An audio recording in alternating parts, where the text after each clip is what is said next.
DeFazio and I and Kurt Schrader have worked together on legislation affecting how the Oregon and county O&C lands are managed, with the common goal to try and create jobs, to create stability in the timber communities, to better manage those lands from our perspective, and to finally put in place a permanent system so that our local governments can have the revenue they need, so that libraries can stay open like the one we're in, so you have police protection, so our kids have school funding. So we've done a lot of research along the way. This chart is from the Oregon Forest Resources Institute, and I think it really puts in perspective some of what we face in Oregon. So 60% of the federal forest land in Oregon is controlled by the federal government. That's this brown area. It represents 12% of what gets harvested in timber harvest. So 60% is federal, 12% of the harvest. Of the next largest ownership is large private, and that represents 19% of the forest land, 73% of the harvest. So 73% of the harvest from our federal forest lands coming off 19% of the base.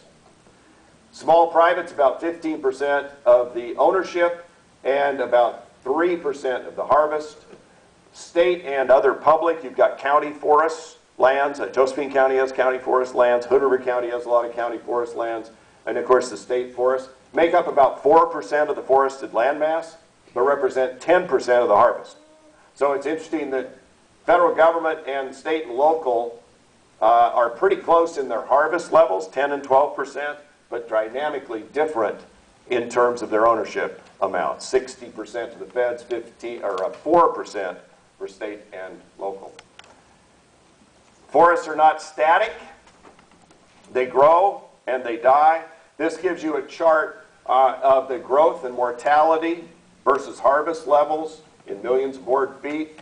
And this shows you that in the Umpqua, the Rogue, and the Fremont, you're somewhere between 45 million board feet and 54. And yet the annual growth and mortality is 195 million board feet in the Umpqua, 268 in the Rogue Siskiyou, 268 in the Fremont Wainemon. It's nothing you don't know already. Forests grow and they die. And they continue to grow and die. So that's what this is representative of the very dynamic and active forest regime we live in.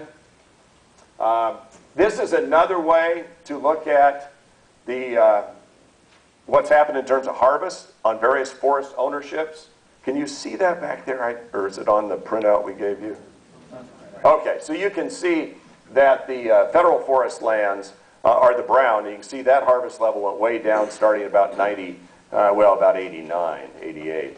The large private's been pretty consistent. You have some up and downs. Obviously with the economy, you're going to probably produce less production. This gives you an idea for southern Oregon. We broke out total number of mills between 1980 and 2009 that have closed, 299. The open mills are in yellow, closed mills in black. And as you can see, well, we've lived it. We've lost 45,000 jobs, or there were 45,778 mill jobs in 1980, 15,706 in 2010. Now, some of that's because they modernized mills. They're more efficient, no doubt about it. A lot of it has to do with supply, because a lot of those mills depended on logs off federal lands. So Congressman DeFazio Schrader and I have been working with Doc Hastings, who chairs the Resources Committee, to design legislation that would take the O&C lands, which are unique in the statutes. They're old rights-of-ways for railroad that reverted back, but they're in federal ownership, with the purpose in the 1937 law of harvest is the principal issue. Now, what's happened, of course, you've got all these other overlays, litigation, everything that's come in, and virtually not much gets harvested. We would move that 1.5 million of the 2.7 million acres out into a trust, and that trust would be managed to generate revenue. The governor would appoint the trustees, and they would manage the lands much like private lands are managed under the Oregon Forest Practices Act. Oregon is one of the first states in the country to have a Forest Practices Act. It says if you cut a tree, you've got to replant one within 2 years, and it has to grow. You can't go, you got all these protections along streams to protect quality of water and habitat. It's all locked in state law. So it would be managed under that. The independent analyses are we'd create about 3,100 jobs, direct timber jobs, and $100 million a year in revenue for the counties. That would equal and replace what they've been getting from the federal government in the Secure Rural Schools payments. So they would be on a sustained basis, sustained yield basis. They would manage these lands in a trust. And so we're moving forward with that. We hope the staffs in Washington are working while we're out of session over the next week or two. And when we return later in April, I would look for this legislation finally to make its way to the floor. So that's that piece.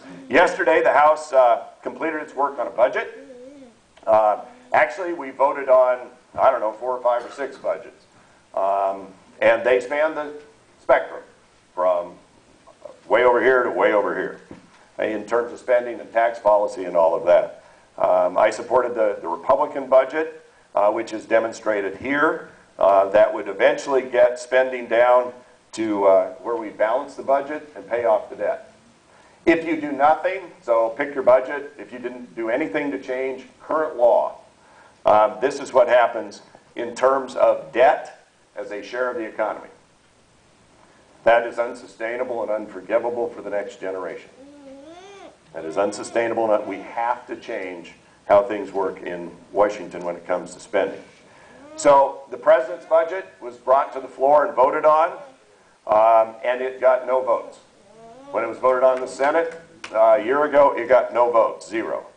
Now, there were other alternatives offered by Democrats and Republicans, none of which passed other than the overall Republican budget. This just gives you an analysis between now and 2022. We work on sort of 10-year frames of the differences between the president's budget, as it would affect government spending as a share of the economy, and the Republican House budget. This chart shows a little different way federal deficit or surplus as a share of the economy, historically where we've been, and where we could go under current path or under the budget that was approved by the House. Now, all that debt that's being racked up in record fashion, close to $16 trillion now. If you go back to 1970, only 5% of America's debt was held by foreign entities, 5%. By 1990, that had grown to 19%. And now it's 46%, of which the Chinese hold about half of the foreign debt that's out there. The Japanese have the next biggest share, then the British, and then some of the oil-producing countries own debt. Last year, I went down to the Bureau of Debt and watched them auction off $54 billion debt. It's all done electronically, all on the internet. And it happens like that. It was oversubscribed. More people wanted to buy U.S. debt than there was debt to sell. I said, so, after it was all over, we had a little briefing. I said, so how much foreign debt does America own? Do we buy bonds of other countries? And the guy laughed at me. He said, no, we're broke. We're selling debt. We don't have any surplus to go buy debt.